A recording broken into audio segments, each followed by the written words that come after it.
नमस्कार मेरे प्यारे दोस्तों, कैसे हैं आप सभी। दोस्तों, आज फिर मैं एक नई कहानी लेकर आई हूँ जिसका टाइटल है डायन का प्रकोप।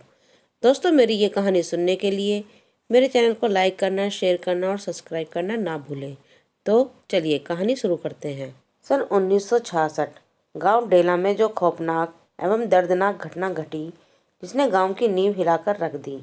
लोगों के अंदर इतनी खौफ जाग गया जिसके बाद लोग उस गांव का नाम लेने से भी डरते थे।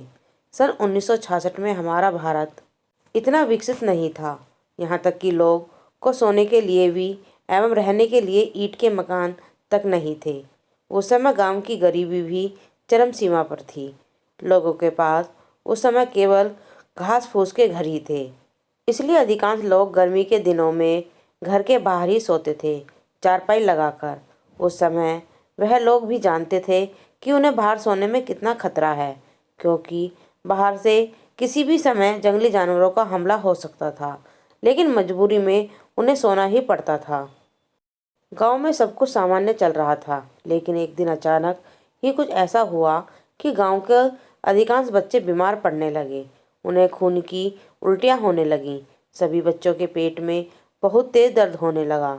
दर्द जाने का नाम ही नहीं ले रहा था। सभी बच्चे के पेट में बहुत तेज दर्द होने लगा। दर्द जाने का नाम ही नहीं ले रहा था। सभी बच्चों में एक बात तो समान ही थी कि सभी के दर्द पेट में था। धीरे धीरे उनकी हालत और ख़राब हो रही थी। गांव के लोगों ने देखा कि बच्चे जब उल्टियाँ कर रहे थे तो उनके मुंह से छोटे छोटे कीड़े निकल रहे थे। बच्चे लगातार यही कह रहे थे कि हमारे पेट के अंदर कुछ है जो चल रहा है। गांव वाले समझ चुके थे कि ज़रूर कोई बहुत बड़ी महामारी फैल चुकी है। हमारे गांव में उन लोगों के पास इतने पैसे नहीं थे कि वह लोग शहर जाकर अपने बच्चों का इलाज करवा सकते थे। एक बार रात को जब अधिकांश लोग जो अपने घर के बाहर सोते थे, उन्हें ऐसा लगा कि उनके चारों ओर कोई घूम रहा हो। उन लोगों ने तुरंत ही उठकर इधर उधर देखा, लेकिन अंधेरे में उन्हें कुछ भी नहीं दिखा। फिर अगले ही दिन सुबह गांव में एक बात आग की तरह फैल गई।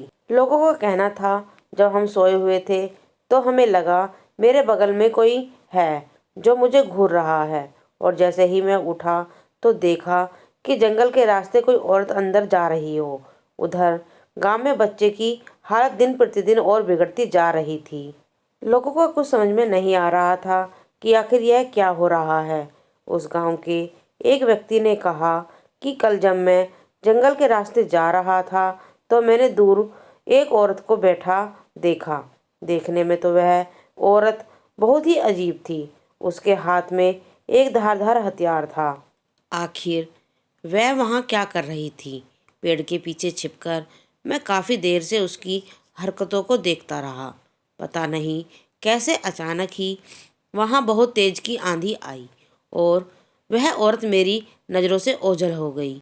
मैं उसे इधर उधर देखता रहा, लेकिन वह मुझे फिर नहीं दिखी। हो सकता है शायद वही औरत हो जो रात में आती है। गांव वाले समझ चुके थे कि कुछ तो है जो गांव को इतना परेशान करे हुए है, क्योंकि अचानक ऐसा होना कैसे संभव है।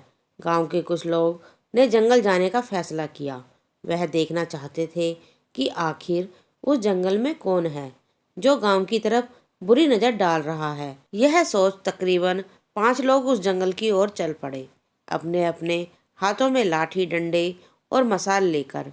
दोपहर के 11 बज रहे थे और अब यह लोग जंगल के अंदर पहुंच चुके थे।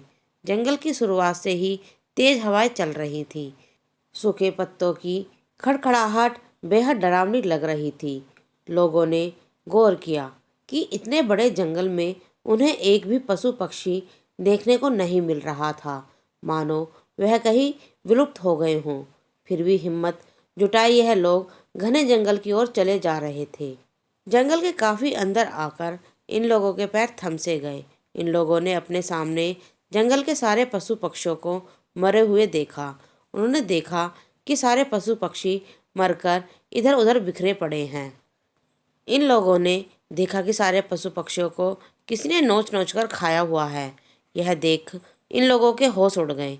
इन लोगों को समझ में आ चुका था कि इस जंगल में ज़रूर कोई बात है। आखिर अचानक से ऐसे हालत कैसे हो सकते हैं।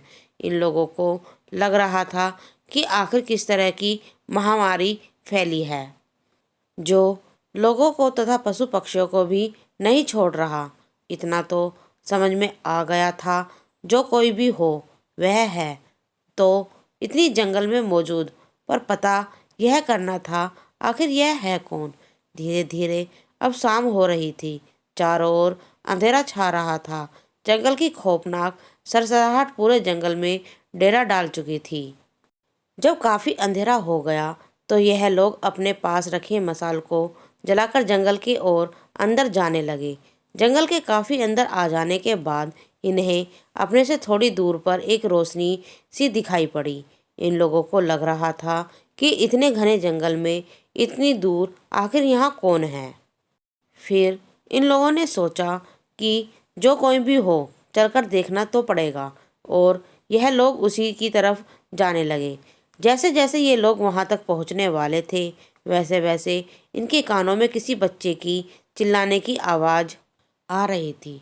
जहाँ से रोशनी आ रही थी वहाँ पहुँचने से 10 कदम दूर यह लोग एक पेड़ के पीछे छिपकर सामने देखने लगे कि आखिर वहाँ क्या है। अपने पास जल रहे मसालों को भी इन लोगों ने बुझा दिया और सामने देखने लगे। अपने सामने इन लोगों ने जो देखा, इन लोगों का शरीर हिलकर रह गया, इनके होश उड़ गए। इन लोगों ने देखा कि सामने काले लिबास में एक औरत बैठी हुई है और उसके बगल मसाल जल रहे हैं।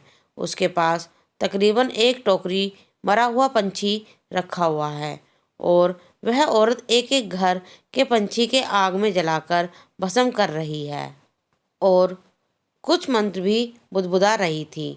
सिर्फ यही नहीं, उसकी बगल में 5 जिंदा बच्चे जिसके हाथ पैर बंधे हुए थे वह वहाँ चिल्ला रहे थे, और एक बच्चा था जो मरा हुआ था। उस औरत के पास एक बड़ा कटोरा था। हम लोगों ने देखा कि औरत उस मरे हुए बच्चे का कलेजा चीरकर निकाल रही थी और कलेजे को निकालकर उसी पात्र में रख दिया। हम लोग समझ गए थे कि यह औरत कोई साधारण औरत नहीं है, यह एक डायन है। यह तो एक एक करके सारे बच्चों को मार डालेगी। इसी औरत की वजह से सारे बच्चे गांव में बीमार पड़े हैं। अगर हम लोग जल्दी कुछ नहीं किए तो यह औरत इन बच्चों को भी ख़त्म कर देगी। हम लोग सोच लिए थे कि हम लोग इस औरत को माफ़ नहीं करेंगे, चाहे जो भी हो। हम लोग ने मसाल को फिर से जलाया और हाथ में लिए डंडों को लेकर उस औरत के पास पहुंच गए। हम लोग ने उस औरत के चारों ओर से घेर लिया। हम लोगों ने पूछा, आखिर कौन हो तुम, नाम बताओ तो। उसने कुछ नहीं बोला और लाल आंखें दिखाकर हम पर गुर्राने लगी। उस औरत का चेहरा बहुत डरावना था। बिखरे बाल, लाल आंखें और खून से सने हाथ देखकर हम लोगों का हृदय भी कांप गया। वह औरत हम लोगों के बीच से भागने की कोशिश करने लगी, लेकिन हम लोगों ने उसे कसकर पकड़कर उसके हाथ पैर बांध दिए। लेकिन फिर भी वह औरत हम लोगों की तरफ अपने पंजे मार रही थी। इस बीच हम लोगों ने डंडे से उसके सर पर जोर से प्रहार किया और वह बेहोश हो गई। फिर हम लोगों ने सोचा, अब जो इससे पूछना होगा गांव में चलकर ही पूछेंगे, और हम लोग इस औरत को जंगल से उठाकर गांव ले आए और साथ में हम लोग उन बच्चों को भी गांव में ले आए। इस औरत को देखने के लिए गांव में काफ़ी भीड़ जमा हो गई। जंगल से गांव तक आने में समय काफ़ी हो चुका था। रात के तकरीबन 1 बज रहे थे। हम लोगों ने सोचा, जो भी फैसला करना होगा आज रात को ही करेंगे, क्योंकि कुछ लोग कह रहे थे कि इसका फैसला हम कल सुबह करेंगे। लेकिन हम लोगों ने सोचा कि ऐसा ना हो कि सुबह के चक्कर में कहीं यह औरत यहाँ से भाग जाए, तब यह हमारे लिए काफ़ी घातक सिद्ध होगी। गांव के लोगों ने उस औरत को एक पेड़ से बांध दिया। थोड़ी ही देर में उस औरत को होश आया तो लोगों ने उससे पूछा कि आखिर तुम कौन हो और कहाँ से आई हो, क्योंकि तुम इस गांव की तो नहीं हो, तो बताओ आखिर कौन हो तुम। वह औरत लगातार यही कहे जा रही थी कि तुम में से कोई भी नहीं बचेगा, पूरे गांव का विनाश हो जाएगा, तुम्हें जो भी करना है कर लो। उस औरत के चेहरे पर डर बिल्कुल नहीं था। गांव में गुस्साए लोगों ने उस औरत पर मिट्टी का तेल छिड़ककर उसे जिंदा जला दिया। जिंदा जल रही औरत इतना तेज चिल्ला रही थी मानो उसकी खौफनाक चीख कलेजा चीर दे। देखते ही देखते वह औरत जलकर खाक हो गई और उसकी हड्डियां वहीं बिखर गई पेड़ के नीचे। गांव के लोग ने वहां की सारी हड्डियां चुनकर एक घड़े में रखकर नदी में प्रवाहित कर दी। लोग समझ रहे थे अब उनकी परेशानी दूर हो गई, क्योंकि उन लोगों के बच्चे सभी ठीक हो गए थे। पर इस घटना के 2 दिन बाद बहुत सारे लोगों ने गांव में यह बात फैलानी शुरू कर दी कि जब वे सोते हैं तो वह जल रही डायन रातों को नींद में आती है। बात यहीं ख़त्म नहीं हुई। कुछ लोगों ने तो यह भी दावा किया कि मैं उस औरत को उसी पेड़ के नीचे देखता हूँ। कुछ ही दिनों बाद उस गांव में उस डायन का प्रकोप ऐसा छाया कि लोग उस गांव को छोड़कर कहीं और चले गए। अभी तक यह पता नहीं लग पाया कि बाद में डायन ने कैसा प्रकोप ढाया कि सारे गांव वाले इधर उधर हो गए। अभी तक उस गांव को भूतिया गांव माना जाता है। उस गांव का नाम लेते ही लोगों की रूह कांप उठती है। दोस्तों, मेरी ये कहानी यहीं समाप्त होती है। आपको ये कहानी कैसी लगी कमेंट में ज़रूर लिखकर बताएं। धन्यवाद।